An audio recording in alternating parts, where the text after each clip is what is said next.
Arjun MK-1A tanks की order के साथ साथ भारत की तरफ से अभी 2021 में ही रशिया से 500 से ज़्यादा T-14 अरमाता टैंक्स को भी खरीदा जा सकता है।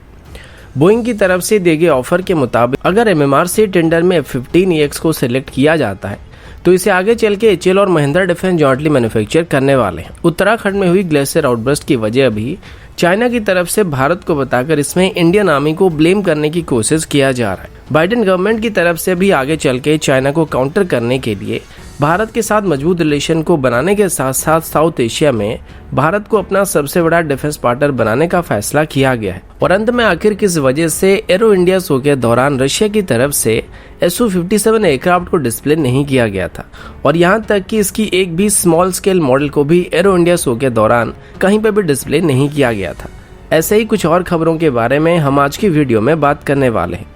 नमस्कार दोस्तों, मेरा नाम है अंशुमन नायक और आप सभी का बहुत बहुत स्वागत है इंडियन डिफेंस न्यूज के डिफेंस टॉक सीरीज में, जहां पर हम रोज नए नए डिफेंस अपडेट्स के बारे में बात करते हैं। तो चलिए देर न करते हुए आज की वीडियो शुरू करते हैं। आज की पहली अपडेट T-14 अरमाता टैंक्स को लेके है।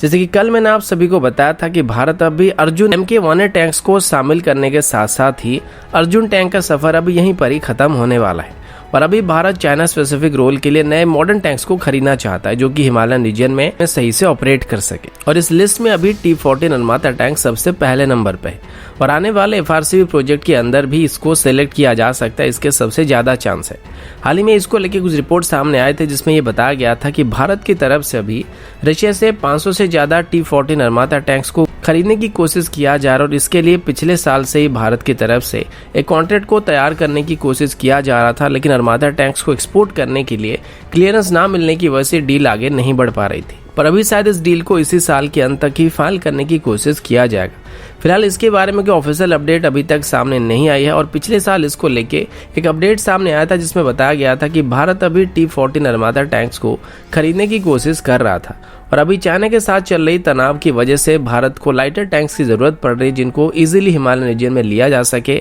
और -40 डिग्री की टेम्परेचर में आसानी से ऑपरेट किया जा सके। और इसके लिए अरमाता टैंक इंडियन आर्मी के लिए पहली पसंद हो सकती है क्योंकि अभी इनको दुनिया के सबसे बेहतरीन टैंकों में गिना जाता है। साथ ही ये -50 डिग्री की टेम्परेचर में भी आसानी से स्टार्ट हो जाते हैं और पिछले कई सालों से रशियन टैंक का अनुभव होने की वजह से इनको ऑपरेट करने में भारत को कोई खास दिक्कत नहीं होने वाली है।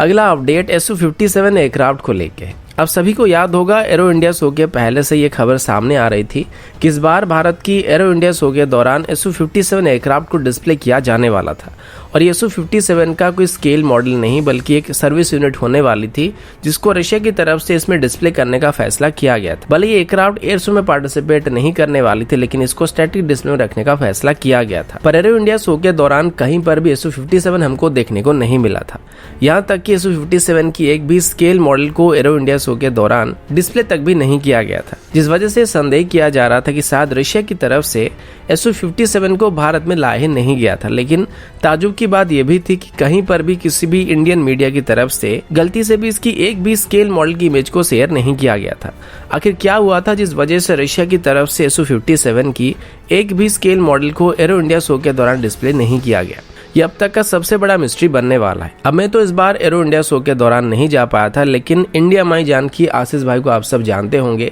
तो वो इस बार एरो इंडिया शो में गए हुए थे और उनके साथ अभी मेरी बात हुई थी और उनका ये कहना था कि रोजोबोरोनो एक्सपोर्ट का जो स्टॉल था वहाँ पर इसके छोटे साइज की मॉडल को रखा गया था, लेकिन जहाँ पर स्पेसिफिक एयरक्राफ्ट को डिस्प्ले किया गया था वहाँ पर Su-57 का कोई भी स्केल मॉडल को डिस्प्ले नहीं किया गया था और यहाँ तक कि इसकी 1/4 साइज की स्केल मॉडल को भी डिस्प्ले नहीं किया गया था। अगला अपडेट MMRC टेंडर को लेके है। जैसे कि तेजस MK-1A डील कंप्लीट होने के बाद ही भारत की तरफ से जल्दी से ही MMRC डील को फाइनल करने की कोशिश किया जाएगा। इसकी कीमत लगभग 1.3 लाख करोड़ के आसपास होने वाली है और इस टेंडर को हासिल करने के लिए अभी लगभग सभी ग्लोबल कंपनी की तरफ से अपनी तरफ से कोशिश किया जा रहा है। हाल ही में जब से F-15EX को भारत को ऑफर करने के लिए क्लियरेंस दिया गया है, तब से इसको लेके काफी सारे अपडेट सामने आ रहे हैं। और अभी संडे गार्डियन लाइव के साथ बात करते हुए बोइंग डिफेंस के हेड अंकुर खंगलेकर ने बताया कि बोइंग की तरफ से अभी F-15EX को भारत को एक गवर्नमेंट टू गवर्नमेंट डील के तौर पर ऑफर किया जा रहा है और इसके लिए सभी जरूरी डॉक्यूमेंट्स को वो भारत के साथ शेयर कर चुके हैं। उनके मुताबिक F-15EX स्टैंडर्ड की सभी एयरक्राफ्ट के मुकाबले काफी ज्यादा पेलोड को कैरी कर सकता है और यह अकेला ऐसा एयरक्राफ्ट है जो कि एक ही बार में 22 एयर टू एयर मिसाइल को कैरी कर सकता है। इसमें अभी सभी मॉडर्न एवियोनिक्स सिस्टम और इलेक्ट्रॉनिक वॉरफेयर सिस्टम को इंटीग्रेट किया गया है, जो कि नेटवर्क सेंट्रिक वॉरफेयर में भी भारत को मदद करने वाला है। कुल मिलाकर एक हैवीवेट क्लास का मल्टी रोल एयरक्राफ्ट है जो कि इंडियन एयरफोर्स के ऑफेंसिव पावर को काफी हद तक बेहतर करने वाला है।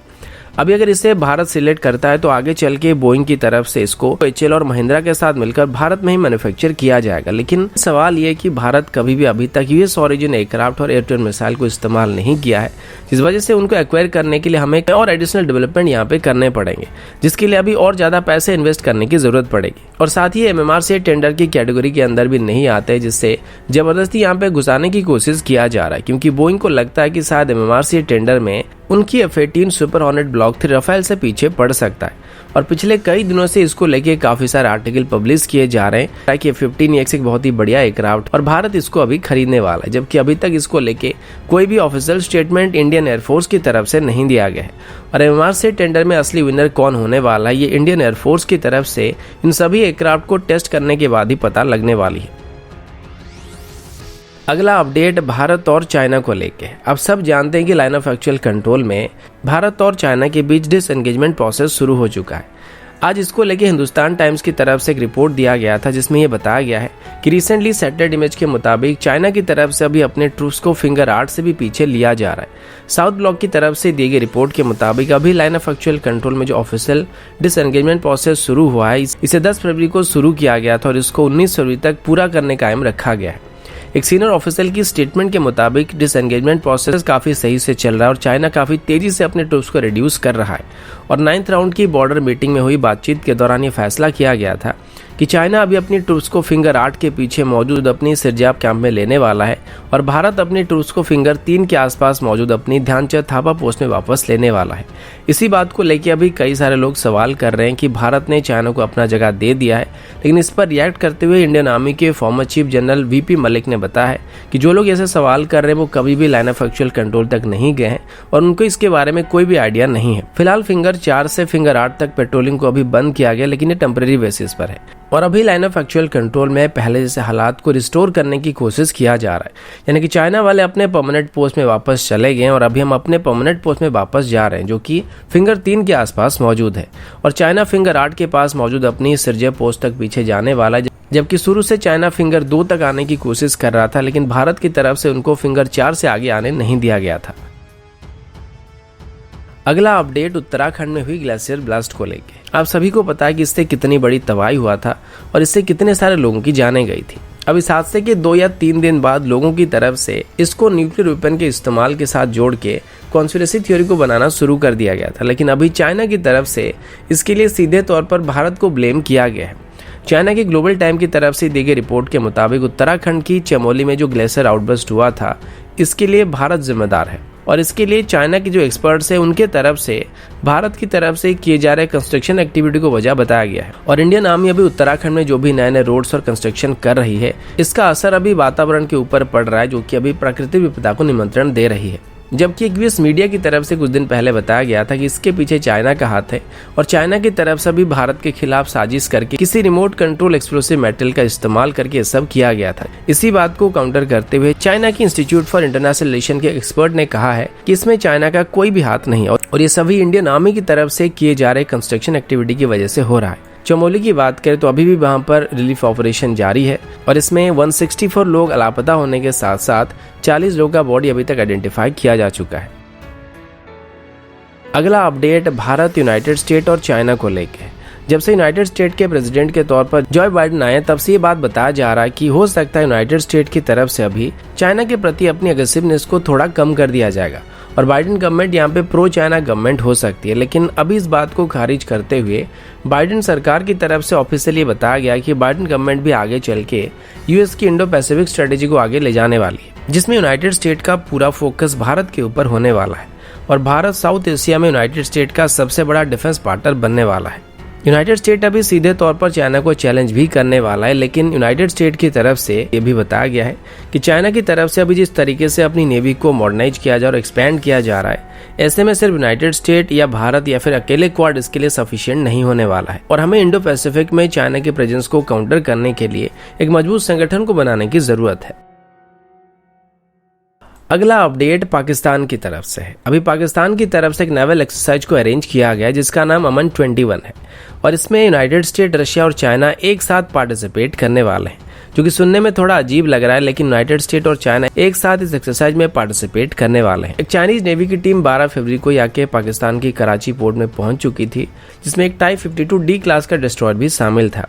और इसमें नेटो कंट्रीज, रशिया और यूनाइटेड स्टेट भी पार्टिसिपेट करने वाला है। लेकिन इसमें उनकी तरफ से कौन कौन से वेसल को डिप्लॉय किया जाएगा या ट्रूप्स पार्टिसिपेट करने वाले हैं, इसके बारे में अभी तक कोई क्लियर डाटा नहीं दिया गया है। वैसे अमन एक्सरसाइज का 7वां एडिशन है और इस बार इस एक्सरसाइज में 40 देश पार्टिसिपेट कर रहे हैं। ये एक्सरसाइज एक ऐसा वक्त में किया जा रहा है जहाँ पर यूनाइटेड स्टेट और चाइना की नेवी साउथ चाइना सी में तनाव वाले सिचुएशन से होकर गुजर रहे हैं, लेकिन दूसरे तरफ ही एक साथ अभी इन दोनों को एक्सरसाइज में पार्टिसिपेट करना पड़ रहा है